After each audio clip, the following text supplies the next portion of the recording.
কি মোস্তফা সরোয়ার ফারুকী। এই মোস্তফা সরোয়ার ফারুকীর স্ত্রী আবার বঙ্গবন্ধুর স্ত্রী হিসেবে অভিনয় করেছিল, জানেন আপনারা? হ্যাঁ, অনেকে এই যে মিডিয়া কর্মীরা খুব ভালো করে জানে। তো মোস্তফা সরোয়ার ফারুকীর স্ত্রী অভিনয় করেছিল নায়িকা হিসাবে বঙ্গবন্ধু সিনেমায়। সেখানে নায়িকার অভিনয় করলো যে তার কোনো পানিশমেন্ট নেই, কিন্তু নায়কের যে অভিনয় করেছে তার 10 কাঠার একটা প্লট দিয়েছিল, সেটা বাতিল করে দিয়েছে। তো ওরটা বাতিল হলে এরটা থাকে কি করে? মেয়ে মানুষ বলি থাকবে নাকি? এটা কি রাখা যাবে? বরং এটাও বাতিল করার দরকার আছে না নাই? তবে এটার নামে প্লট হয় নাই, তাই বাতিল হয় নাই। ওগো আমার ভাইয়েরা, এর অর্থ এই নয় যে তিশা যদি বঙ্গবন্ধুর নায়ক যে সেজেছিল, বঙ্গবন্ধু চরিত্রে অভিনয় করেছিল, তার নায়িকা হওয়ার অপরাধে মোস্তফা সরোয়ার ফারুকীর পরে কোনো দোষ আনা যাবে না। কারণ নূহ আলাইহিস সালামের স্ত্রীও এবং লূত আলাইহিস সালামের স্ত্রী, এই দুইজন নবীর স্ত্রীও নবীর প্রতি ঈমান আনে। কথা কয় না? ঈমান এনেছে। এই দুইজন নবীর স্ত্রীও ঈমান আনে নাই।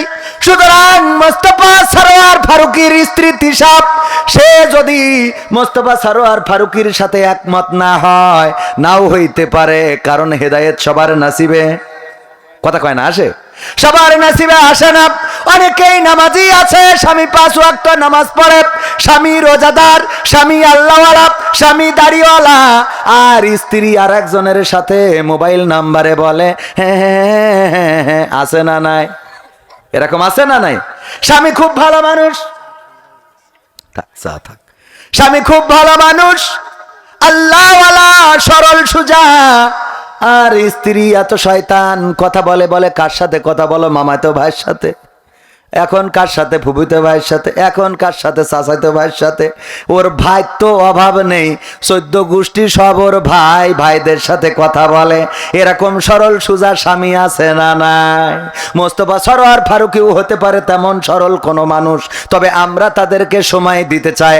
আমরা দেখতে চাই বাংলাদেশে 3 মাস নয়, আমরা আরো সময় দিতে চাই এই বাংলাদেশ সংস্কারে তাদের ভূমিকা কি। যদি ভালোভাবে তারা বাংলাদেশ সংস্কারে ভূমিকা রাখতে না পারে, 15 বছর যারা চেয়ার ধরে রাখলো, তাদেরকে যদি দাদার বাড়ি পাঠাইতে পারি, তাইলে বিনা ভোটে আমরা যাদেরকে বসাইছি ওদের পাঠাইতে আমাদের 15 দিনও লাগবে। কথা কয় না? লাগবে। 15টা বছর ধরে যাই চেয়ারটা ধরে আছে, তাদের পুলিশ, তাদের র্যাব, তাদের ডিবি, তাদের বিজিবি, তাদের এনএসআই, তাদের বিএসএফ, তাদের বিদেশি সংস্থা, তাদের সব কিছু, আর আমার দেশের ছোট ছোট বাচ্চা শিশুরা, যাদের হাতে অস্ত্র নাই, যাদের হাতে বোমা নাই, যাদের হাতে গুলি নাই, যাদের হাতে ছুরি নাই, যাদের হাতে দা নাই, যাদের হাতে কাস্তে নাই, খালি হাতে রাজপথে নামলো, এক দফায় এক দাবি, স্বৈরাচার কবে যাবি? এই আন্দোলনে আমার দিদি চলে গেল দাদার দেশে। যদি 15টা বছর ধরে এত কিছু সব রেডি করার পরেও বাংলাদেশে থাকার সাহস না পায়, তাইলে আজকের যারা উপদেষ্টা, আজকের যারা তত্ত্বাবধায়ক সরকারের উপদেষ্টা এবং প্রধান উপদেষ্টা সহ যারা আছে, তারা যদি বাংলাদেশে ভুল করে, আল্লাহর কসম করে বলি, তাদের তাড়ানোর জন্য 3 দিনও লাগবে না। কয়দিনও লাগবে না? 3 দিনও লাগবে না। সুতরাং ছাত্ররা যারা আন্দোলন করে, ওরা কিসের ছাত্র এটা জানার দরকার। এখন পত্রিকায় আসে ছাত্ররা এটার বিরুদ্ধে আন্দোলন করছে, ওটার বিরুদ্ধে আন্দোলন করছে, কিন্তু মাথায় রাখতে হবে ওরা কি বৈষম্য বিরোধী দলের ছাত্র, নাকি ওরা শিবিরের ছাত্র, নাকি ওরা লীগের ছাত্র, নাকি ওরা দলের ছাত্র, এটা দেখার দরকার আছে না নাই? আবার অনেকেই আছে ছাত্র ও না, ছাত্র ও না রে, তারপরেও রাজপথে দাঁড়ায় আন্দোলন করে ছাত্র সেই যে, এমন আল্লাহর ওলি আছে না নাই? কথা কয় না? আছে না নাই? বাজারে এসে কালেকশন করে। কোথা থেকে এসেছেন? কুলু গ্রাম থেকে এসেছি। হ্যাঁ, এটা গ্রামের নাম বলে। ওখানে একটা মাদ্রাসা আছে, দান করেন কিছু। যদি বলা হয় ওই মাদ্রাসায় যাব, কয় যাবেন? দিয়া লাগবে না আপনার। এরকম আছে না নাই? মেয়ে বিয়ে দেবে, সাহায্যের জন্য আসে, মেয়ে বিয়ে দিতে পাচ্ছি না। আমি বললাম, ওগো আমার বোন, যে মেয়ে বিয়ে দিবেন অ্যাড্রেসটা বলেন, ঠিকানাটা বলেন, আমরা আপনার মেয়ের বিয়ের দিন উপঢৌকন নিয়ে যাব, এত কষ্ট করেন, আপনার মেয়ের বিয়ের দিন যদি পারি কিছু সহযোগিতা করব। কয় দেবেন না? ভালো কথা, এত কথা কান কেন? তার মানে বোঝা যায় না, যায় না? এরকম ভণ্ডামি আছে না নাই? অনেক আছে। এই জন্য এখন যারা আন্দোলন করে, এখন যারা কথা বলে, এই কথা কারা বলছে এটাকে খুঁজে বের করা দরকার। অনেকেই আমাদের ভাইয়ে ভাইয়ে দ্বন্দ্ব বাঁধাতে চায়, অনেকেই আমাদের এই সম্পর্কের মধ্যে ফাটল ধরিয়ে দিতে চায়।